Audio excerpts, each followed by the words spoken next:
महर्षि वाल्मीकि जी ने रामायण की रचना की है और हम सभी इसका स्वाध्याय कर रहे हैं। अभी बाल कांड का स्वाध्याय चल रहा है। कल हमने बाल कांड के 12वें सर्ग को समाप्त किया था। आज त्रयोदश सर्ग प्रारंभ होगा। कहा गया था कि जब सभी ऋषि मुनि ब्राह्मण यह निश्चय कर कि अश्वमेध यज्ञ राजा दशरथ करेंगे पुत्र प्राप्ति के लिए, तो महाराज दशरथ भी अपने जितने भी मंत्री आदि थे सबको ये निर्देश देकर कि इसकी तैयारी आप करें, और वे महल में चले गए। उन ब्राह्मणों के चले जाने पर मंत्रियों को भी विदा करके वे महाबुद्धिमान नरेश अपने महल में गए। अब त्रयोदश सर्ग प्रारंभ होता है। पुनः प्राप्ते वसंते तो पूर्ण संवत्सरो भवत् प्रसवार्थं गतो यष्टुं हयमेधेन वीर्यवान। वर्तमान वसंत ऋतु के बीतने पर जब पुनः दूसरा वसंत आया तब तक 1 वर्ष का समय पूरा हो गया। उस समय शक्तिशाली राजा दशरथ संतान के लिए अश्वमेध यज्ञ की दीक्षा लेने के निमित्त वशिष्ठ जी के समीप गए। तो इसका अर्थ है कि 1 वर्ष इस यज्ञ की तैयारी में लगा। अश्वमेध यज्ञ था, साधारण कोई यज्ञ थोड़े था कि कह दिया हो गया, और विधि पूर्वक करना था। और तब तक ऋषि श्रृंग और उनकी पत्नी शांता अयोध्या में रही। कहते इस बसंत से उस बसंत, माने दूसरा बसंत आया तब राजा दशरथ जी किनको बुलाते हैं? कहते हैं वशिष्ठ जी को बुला के अश्वमेध यज्ञ की दीक्षा लेने के निमित्त, और उनको बुला के संकल्प आदि करते हैं। वशिष्ठ जी के समीप गए दीक्षा लेने के लिए।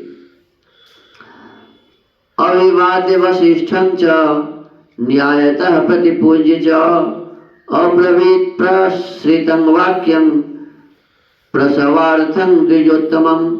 वशिष्ठ जी को प्रणाम करके राजा ने न्यायतः उनका पूजन किया और पुत्र प्राप्ति का उद्देश्य लेकर उन द्विज श्रेष्ठ मुनि से यह विनय युक्त बात कही।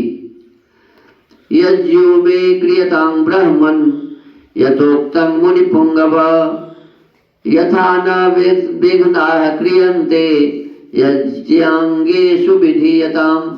ब्राह्मण मुनि प्रवर, आप शास्त्र विधि के अनुसार मेरा यज्ञ करावें और यज्ञ के अंगभूत अश्व संचालन आदि में ब्रह्म राक्षस आदि जिस तरह विघ्न न डाल सके वैसा उपाय कीजिए। ब्रह्म राक्षस का अर्थ कल बताया गया था कि जो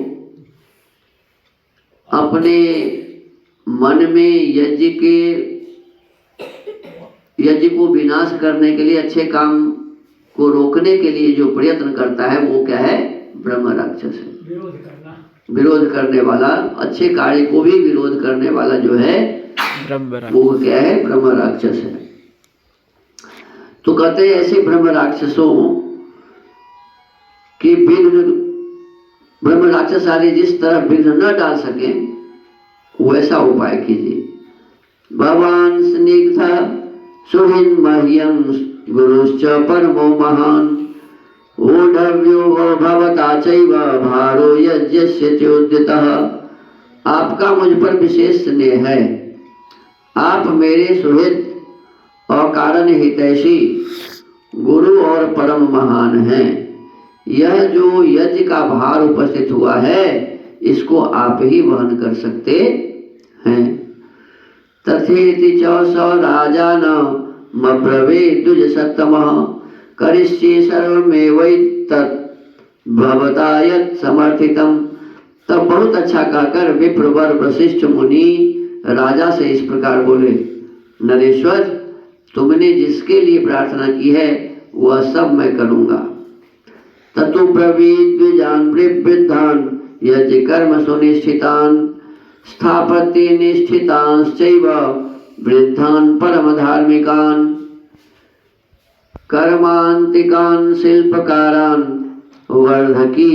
वर्धकीन् खनकानपि गणकान् शिल्पनश्चैव तथैव नटनर्तकान् तथा शुचीन् शास्त्रविदः पुरुषान् सुबहुश्रुतान् यज्ञकर्म समीहन्तां भवन्तो राजशासनात्।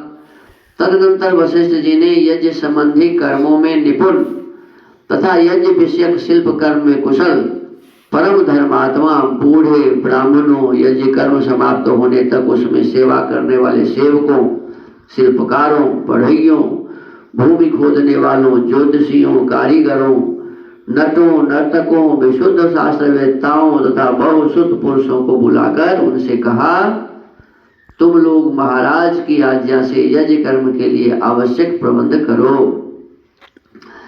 इष्टका बहुसाहस्री शीघ्रमानी यतामिति उपकार्याः क्रियन्तां च राज्यो बहुगुणान्विता। शीघ्र ही कई हजार ईंटें लाई जाएं, राजाओं के ठहरने के लिए उनके योग्य अन्न पान आदि अनेक उपकरणों से युक्त बहुत से महल बनाए जाएं। ब्राह्मणावसथाश्चैव कर्तव्याः शतसहस्राः भक्ष्यान्नपानैर्बहुभिः समुपेताः सुनिष्ठिताः। ब्राह्मणों के रहने के लिए भी सैकड़ों सुंदर घर बनाए जाने चाहिए। वे सभी गृह बहुत से भोजनीय अन्नपान आदि उपकरणों से युक्त तथा आंधी पानी आदि के निवारण में समर्थ हों। इतना लंबा यज्ञ है, इतना बड़ा यज्ञ है, तो उसके लिए व्यवस्था भी तो उसी प्रकार के होने चाहिए। तो सब प्रकार से व्यवस्था से युक्त, जो यदि पानी भी बरसे तो कोई परेशानी न हो, यदि कोई किसी प्रकार का आंधी तूफान भी आए तो कोई नुकसान न हो, इस प्रकार की सुंदर व्यवस्था उस यज्ञ में बने, ये आदेश महर्षि वशिष्ठ देते हैं। तथा पौरजनस्यापि कर्तव्याश्च सुविस्तराः आगतानां सुदूराच्च पार्थिवानां पृथक पृथक। इसी तरह पूर्ववासियों के लिए भी विस्तृत मकान बनने चाहिए। दूर से आए हुए भूपालों के लिए पृथक पृथक महल बनाए जाएं। वाजिवारणशालाश्च तथा शय्यागृहाणि च भटानां महदावासा वैदेशिक निवासिनां। घोड़े और हाथियों के लिए भी शालाएं बनाई जाएं।